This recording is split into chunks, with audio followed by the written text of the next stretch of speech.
But there's just so many examples too of like Kodak just sort of not being able to act in his own best interest. Like the shit he said about Nipsey and Lauren. Yeah. You know, it's just kind of like, it would have been so easy for you to not say that. You could have so easily just not commented on that and just said, R.I.P. Nip, keep it moving, don't mention his girl. This motherfucker is just saying whatever the fuck's going through his head, you know? He trolls. I mean, he had, what did he have, like a pistol and weed in a live video with the sun right there when he was already on probation, I think, at the time. I mean, that right there. It's like he's not capable to some extent of acting in his own best interest and making the decisions he needs to make to stay out of jail. Yeah. And he surrounds himself with people that go along with all of his bad decisions. There are no adults around. And I remember I interviewed Boosie about this, and I said, you know, could you blame it on the people? And Boosie's like, he's the boss. Can't blame it on someone else. He's the boss. What he says goes. And I agree with you. Ultimately, it's nobody else's fault but himself. He's the one that allowed all that to happen. He's the boss. Yeah, right? he called the shot. He called the everybody works for shot. him. He called the shot. They could have said, man, get off the line. He could have overpowered that. Nigga, I got this. He the boss. No one else around him could say, no, you are not doing this. Well, I'm the one paying the bills. Yeah. So I'm going to do whatever I feel like doing. It's too bad. Too bad. I think most people were fans of Kodak. You know, I think he was universally liked.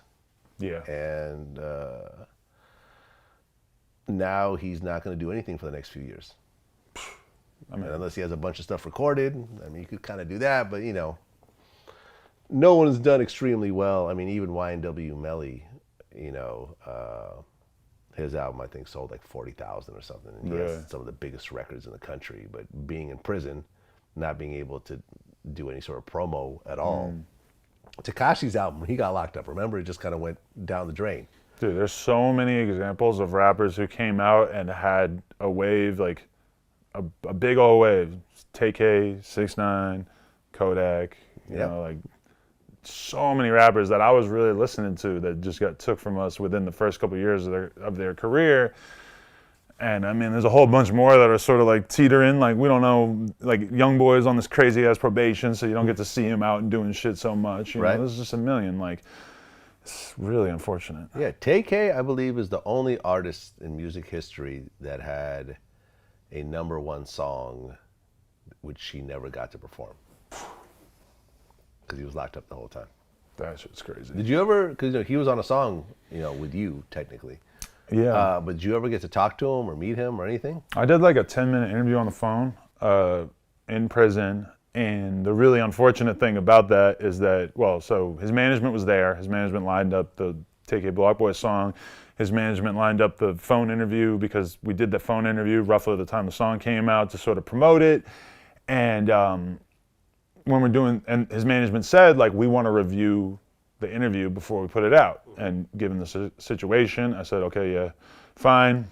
They review it. They hit me back. They say, yeah, it's fine. You can put it out. Or there was one tiny little thing they wanted me to remove, but it was something that like sort of implicated one of his managers for basically harboring a fugitive, you know? So they wanted to remove something that made it clear that basically he was in communication with one of them or whatever. The interview comes out. Tay-K gets thrown in solitary or whatever like a couple of days later because in the interview, and I didn't even like think about it because in my head like the impetus is off me to remove anything from the interview because the management said they were going to remove it. The management did not ask me to remove the part where he talked about having an iPad. Oh.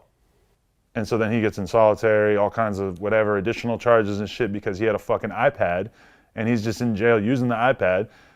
And the management, I mean, I still question like to what extent there were adults in the room because nobody apparently thought that they should remove the part about the iPad. I feel like I honestly would have removed it if I had really noticed. Like it didn't really register to me that he had just said that doing this like awkward jail phone interview, you know?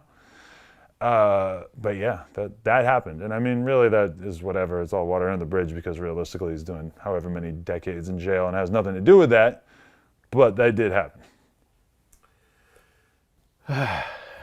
Yeah, yeah, and then you get called to police by doing that. You know, because I fucking didn't think to remove it. But really, in my head, I was not worried about that interview at all because I'm like, these motherfuckers are gonna. I thought they were gonna make us remove all kinds of shit. Look, I've buried interviews. I've had interviews with people that I did, and then something bad legally happened to them, like before I put it out. So I would agree with their management or whoever that we're just not going to put it out. Right. If it's putting somebody at risk. I don't do it. Yeah. There's been interviews I have not put out, interviews I've taken down.